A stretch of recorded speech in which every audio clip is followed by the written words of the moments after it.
Lorsque nous sommes arrivés à l'agence d'assistance à la sécurité de proximité, nous avons mis l'accent sur la formation. Au sein de l'ASP, avant notre arrivée, la formation était un bureau. Nous avons d'abord fait une direction de la formation pour pouvoir un peu aider le personnel à avoir plus d'expérience et à se familiariser avec les métiers de sécurité. Donc c'est ce qui explique aujourd'hui cette formation des chefs d'unité et des chefs de pôle qui a duré pendant 30 jours.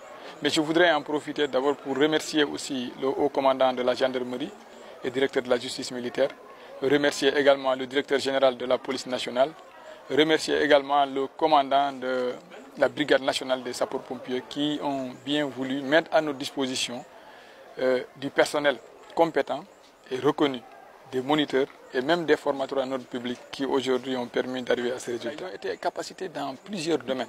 D'abord dans les métiers de la sécurité, ensuite dans la sécurité de la proximité, ensuite dans la formation juridique, l'éthique et la déontologie, leur rapport avec la population, leur rapport avec aussi les forces de défense et de sécurité et leur rapport entre les administrations et l'agence d'assistance à la sécurité de proximité. De manière générale, c'est un peu sur le rôle de l'agence d'assistance à la sécurité de proximité. Ils ont été presque une soixantaine à être formés et cela va se continuer. Nous avons commencé d'abord par les encadreurs, c'est l'encadrement en fait, les chefs de pôle, les chefs d'unité, les chefs de division. Nous allons passer aux ASP, ensuite même au personnel de la direction générale. Vous savez, moi je suis issu des forces de défense et de sécurité. J'ai compris que le métier de sécurité est un métier difficile. Il nécessite une certaine déformation de l'individu. C'est un métier contraignant. Il a besoin de formation. Et malheureusement, le personnel de l'ASP, c'est vrai que ceux qui nous ont devancés ont fait un très bon travail, mais il manquait un peu une touche de formation.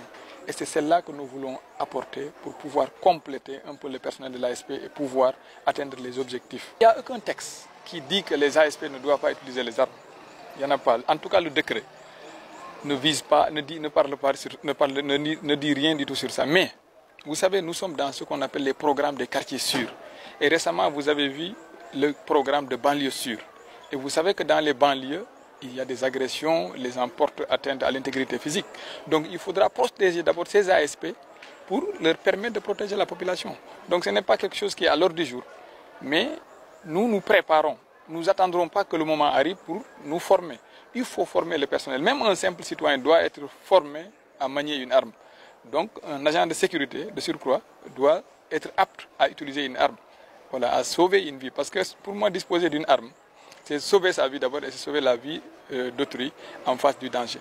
C'est vrai que l'ASP est inconnu du public. Vous savez, l'ASP est organisé comme suit. Il y a la direction générale, il y a ce qu'on appelle les chefs de pôle. Le Sénégal est divisé en 7 pôles.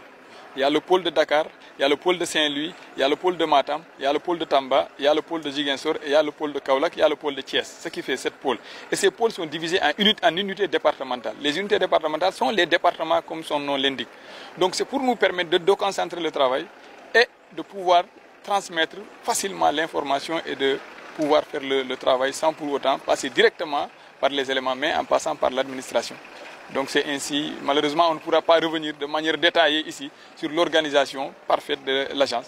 Mais il faut comprendre au moins que chef de pôle est une division, et c'est une division administrative que nous avons du Sénégal, un chef de pôle, ensuite un chef d'unité départementale. Et depuis que nous sommes arrivés, parce que nous avons quand même eu à poser beaucoup d'actes, notamment il y avait un problème avec la mutuelle de santé, il y avait beaucoup de problèmes. Il y a des ASP qui étaient radiés. Vous savez, à un certain moment, le Sénégal était difficile.